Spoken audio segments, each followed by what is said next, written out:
Welcome to Beyond Discovery. Today, we delve into a question that has haunted historians for millennia. Cleopatra's hidden tomb found. Shocking discovery in Egypt. Imagine a labyrinthine tunnel, not just a passage of stone, but a pathway through 2,000 years of silence, leading to the final resting place of one of history's most enigmatic figures. What secrets might it hold?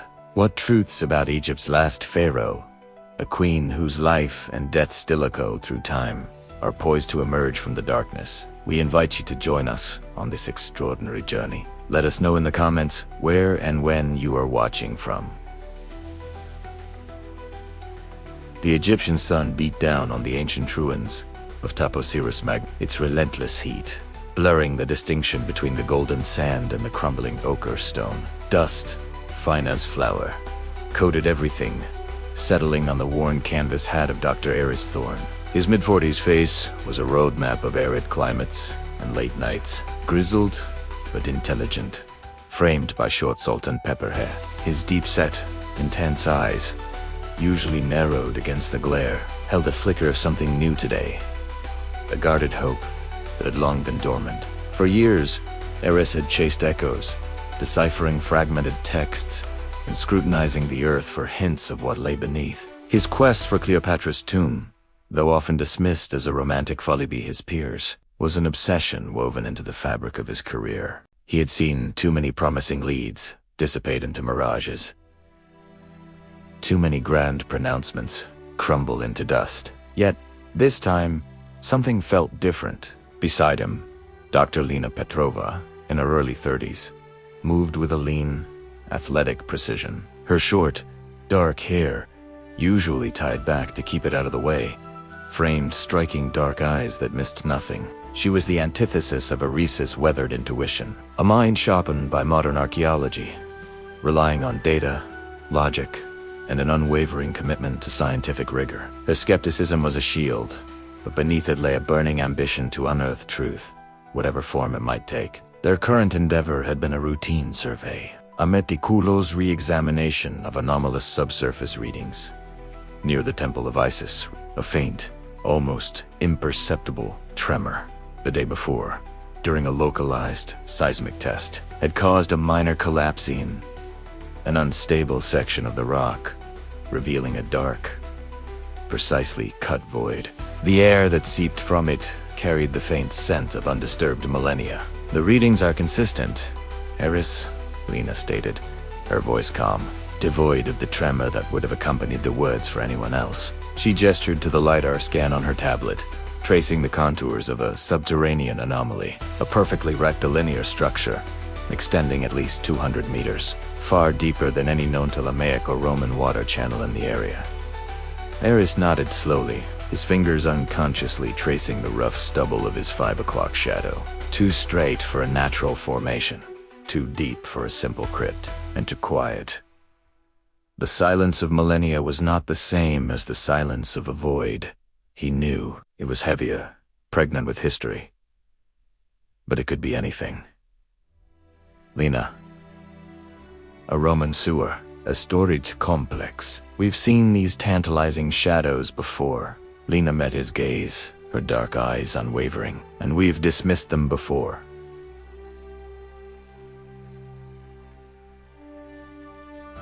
This one defies easy categorization. The seismic resonance indicates a highly stable, engineered void. The collapse, though minor, suggests a weight-bearing structure, perhaps a ceiling or lintel, giving way after 2 millennia of seismic activity. It's not just a hole in the ground, Eris. It's a passage. The word hung in the air. Asterisk. Passage. Asterisk. For Eris, it conjured images of hidden paths, secret routes, leading to the unthinkable. For Lena, it meant a new set of calculations, a new challenge to model and understand. Yet, for both, it ignited a spark. The possibility, however remote, that this was not just another excavation, but a true gateway to the past, a story waiting to be told. The team worked with a quiet intensity, the initial excitement giving way to the meticulous grind of archaeological excavation. The first few days involved shoring up the exposed section, clearing unstable debris, and carefully expanding the opening.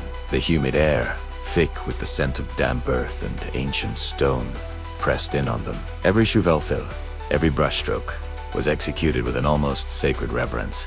Beneath the temple's foundations, they uncovered a perfectly preserved entrance, almost invisible from above, indicating a deliberate and concealed design. It wasn't a grand, ostentatious portal, but a modest, understated opening, sealed by cleverly cut stone blocks that had been mortared with astonishing skill.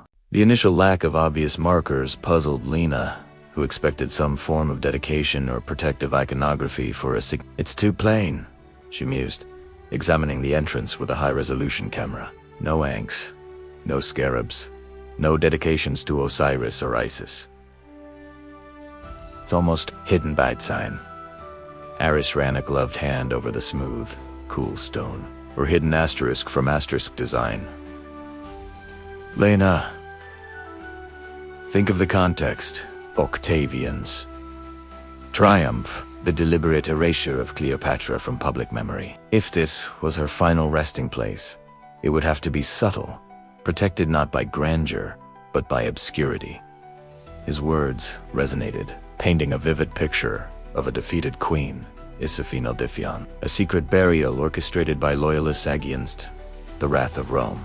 They managed to remove one of the ceiling blocks, revealing a narrow, descending passage. The air inside was still, heavy, tasting of earth and time. It was a passage, unmistakably, and it was ancient. The initial meters of the tunnel were surprisingly utilitarian. A narrow, well-cut shaft, almost too constricted for comfortable passage. It descended steeply for about 15 meters, then leveled out into a longer, horizontal section. The stone was native limestone, expertly quarried and dressed. There were no immediate signs of elaborate decoration, only the painstaking craft of its construction. Lena Rever, the pragmatist, considered the possibilities. Could be a specialized storage facility for the temple, perhaps a granary, or even a treasury, though its design seems overly complex for that.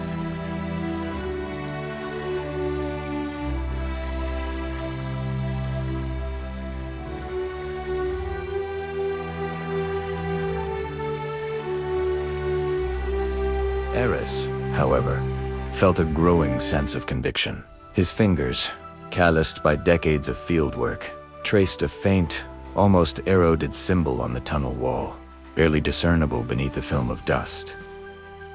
Look here, Lena. A stylized lotus bud, not uncommon, certainly, but placed with deliberate intent, and the quality of this workmanship. It's exceptional, far beyond what one would expect for a mere utility passage. As they ventured deeper, the character of the tunnel slowly began to shift. The air grew cooler, the silence more profound. Small oil lamps, carefully placed by the team, cast dancing shadows that played tricks on the eyes. The horizontal passage, after another 50 meters, courbed gently, then abruptly widened into a small, irregular chamber. It was here, amidst a jumble of collapsed rock and earth, that they made their first truly compelling find. A piece of Roman pottery, late Ptolemaic period, Lena announced, carefully brushing away debris from a shard of terracotta. Nothing extraordinary on its own. But this, she pointed to a section of the chamber wall where a faint impression was visible. The mortar here, between these blocks, is different. It's a very particular mix, consistent with specific building practices of the time, often reserved for significant structures.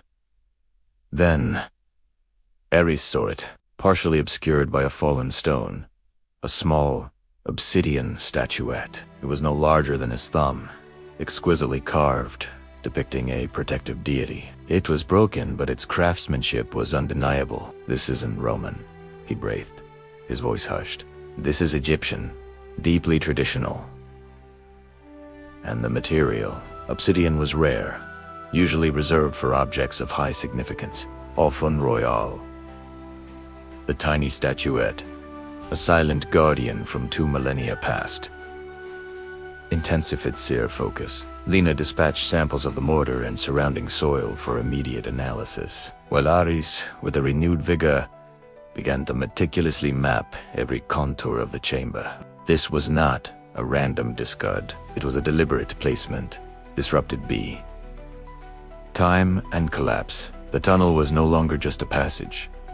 It was a story in nascent fragments. The team continued their painstaking work, navigating narrow sections and clearing further collapses. The tunnel became an extended arm reaching into the past, each meter revealing new clues. After another 90 meters, the passage again widened, this time into a series of interconnected chambers, more meticulously carved and better preserved. The walls, though plain, showed signs of expert chiseling, devoid of the horrid work often seen in utilitarian structures. In one of these chambers, half buried under sand and centuries of decay, they found a small, limestone tablet. It was broken, fragmented, but the remaining hieroglyphs were clear enough. To ignite a firestorm of excitement. "Isis," Lena whispered, tracing the carved symbol with her gloved finger. "And Queen." The cartouche is fragmented, but the context, it's undeniably Ptolemaic, and regal Eris knelt beside her, his grizzled face alight with a mixture of awe and professional caution. Cleopatra identified herself profoundly with Isis. She was the new Isis, the living goddess. This isn't just a generic queen. This points directly to the Ptolemaic dynasty, and given the period, the most famous of them all. He paused, allowing the weight of the realization to settle. This tunnel wasn't merely important. It was asterisk. Royal asterisk. The revelation brought with it a profound shift in the atmosphere of the dig. The quiet determination was now infused with an almost unbearable tension. Every discovery became charged with immense significance. The team, small and dedicated, understood the stakes. If Reese's intuition was right, if Lena's data continued to corroborate, they were on the precipice of rewriting history. Cleopatra Septimo Pilopator, the last Pharaoh Vigi, was a figure of unparalleled political genius and cultural sophistication.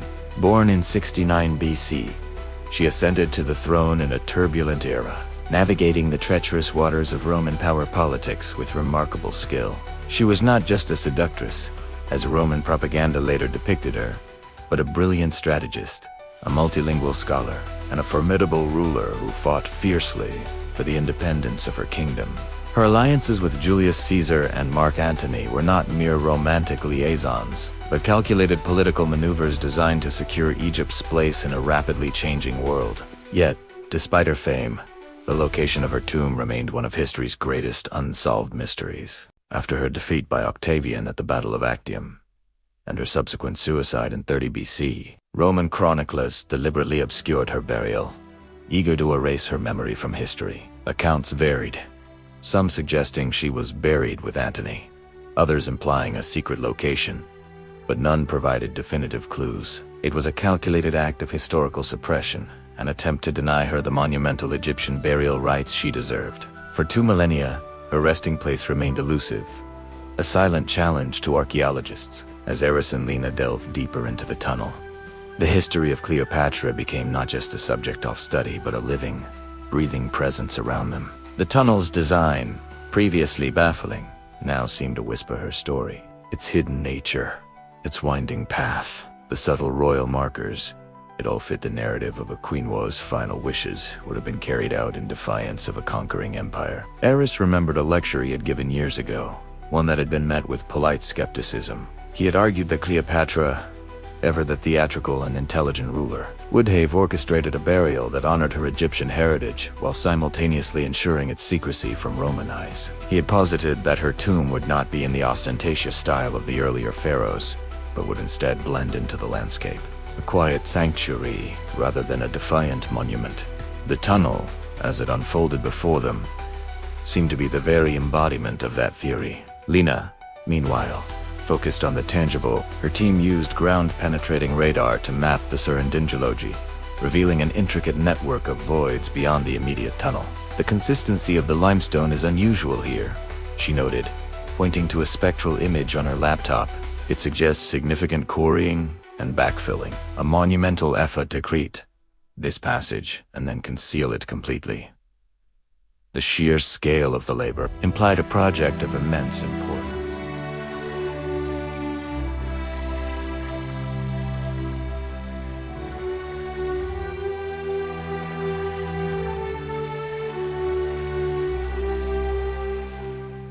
Further into the complex, they discovered niches in the tunnel walls, some still holding fragments of alabaster jars. Chemical analysis of residues within one jar revealed traces of oils and resins consistent with ancient Egyptian funerary practices. More strikingly, one fragment bore a distinct carving of the stylized upright cobra, a powerful symbol of pharaonic royalty. It was small and unassuming, but in this context, it was like a trumpet blast. This is not just a histatus burial. Eris declared, his voice firm, his eyes gleaming with the light of a man whose lifelong quest was finale. This is a royal burial, Lena. And at this site, within this time frame, with these specific, the chances of it being anyone other than Cleopatra are becoming infinitesimally small. The personal stakes for Bath archaeologists were immense. For Aris, it was the vindication of a lifetime of dedication, a testament to his unfaltering belief in the existence of something monumental hidden beneath the sands. He remembered the derisive whispers at conferences, the dismissive articles, the funding cuts. He had been labeled a dreamer, a romantic pursuing a ghost. This discovery, if confirmed, would not just elevate his career, it would redefine his legacy. Lena, too, felt the immense pressure. Asa, younger, rising star in the field. Her reputation hinged on rigorous, verifiable science. While Aris's intuition had led them, it was her methodical approach, her reliance on cutting-edge technology and empirical data that was transforming a hopeful conjecture into a tangible reality. This was her chance to demonstrate that the future of archaeology lay in the synergy of seasoned experience and innovative science. The pressure mounted not just from within the team, but from the increasing whispers outside. Despite their best efforts to maintain secrecy, news of an extraordinary find in Taposiris Magna began to leak. Representatives from the Egyptian Ministry of Antiquities made more frequent visits, their polite inquiries barely concealing their mounting excitement and concern for security. The world was beginning to stir, sensing a revelation on the horizon. As they pressed deeper, the tunnel's trajectory seemed to follow an almost ceremonial path. It meandered, then turned, always maintaining a subtle descent. The air grew heavier, thick with the scent of damp earth and something else, a faint, metallic temps, barely perceptible. The meticulous work of clearing debris, shoring up unstable sections, and cataloging every fragment continued day after day. Then, they reset what appeared to be a natural cavern. But upon closer inspection, it revealed itself as a magnificent, though partially collapsed antechamber. Its walls, surprisingly well preserved in places, showed faint traces of painted plaster, not the vibrant, colorful murals of earlier pharaonic tombs, but a more muted, Greco-Roman style, yet undeniably Egyptian in its thematic elements. "Look at the ceiling," Eris urged, shining his powerful lead lamp upwards, the remnants of plaster. It was adorned with stars, like the astronomical ceilings in royal tombs, a passage to the afterlife, a journey among the constellations. Lena carefully documented a small section of wall painting, no larger than her hand. It depicted a figure, identifiable by its regal posture and iconography, making an offering to a deity. The style was distinctly Ptolemaic, fusing Hellenistic influences with ancient Egyptian traditions.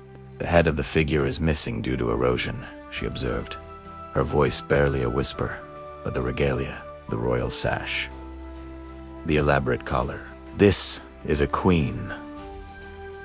The evidence was no longer circumstantial. It was mounting, converging into an undeniable narrative, a hidden royal burial site dating to the late Ptolemaic period, bearing iconography associated with Isis, and demonstrating an unparalleled level of engineering and secrecy. The weight of history pressed in on them. Eris recalled the ancient historian Plutarch's account of Cleopatra's final days, how she sought refuge in her monument, a grand structure, but one whose precise location remained ambiguous. while Taposiris Magna wasn't explicitly mentioned in the historical texts as her burial site. Its strong associations with Isis, a goddess Cleopatra deeply revered and identified with, made it a plausible location for a secret, sacred interment. She wanted a burial worthy of a pharaoh, but one that Octavian could never desecrate or parade through Rome. This tunnel, this hidden complex, it's designed to be forgotten, to be preserved in secret.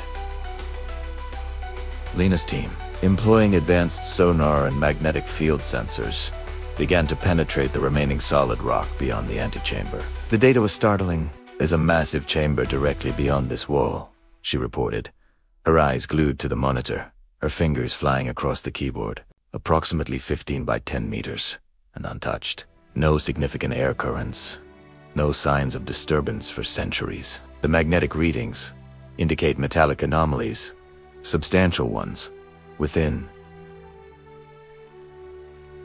Metallic anomalies, the words hung in the air, conjuring images of gold, of funerary treasures, of the immense wealth that would accompany a pharaoh to the afterlife. It was the definitive proof they had been searching for.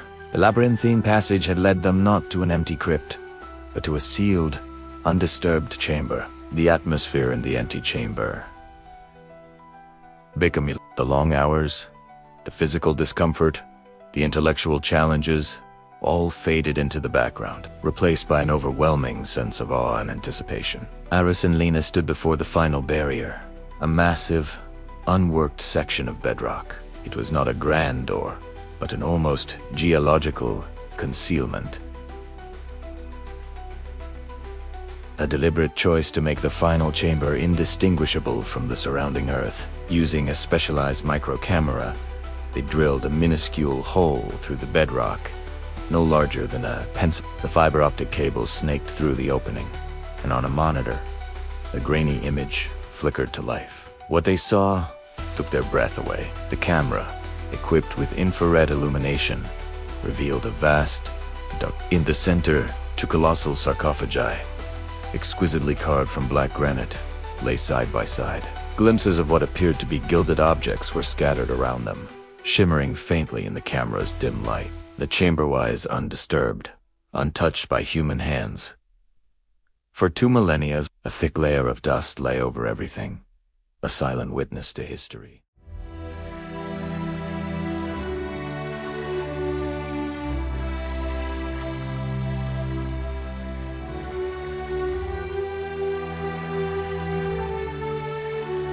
One of the sarcophagi, though partially obscured, bore distinct royal markings. Lena zoomed in her breath, catching in her throat. The familiar cartouche of Cleopatra was unmistakable, meticulously carved into the granite. Beside it, the second sarcophagus, equally grand, seemed to suggest a companion. Perhaps Mark Antony, as ancient texts had hinted.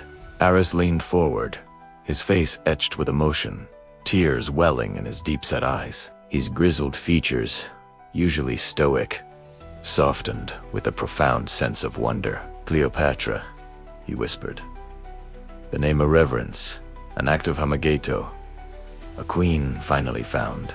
His life's work, his unwavering belief, had led him here, to this impossible, breathtaking truth. The years of doubt, the dismissals, the relentless pursuit all culminated in this singular moment.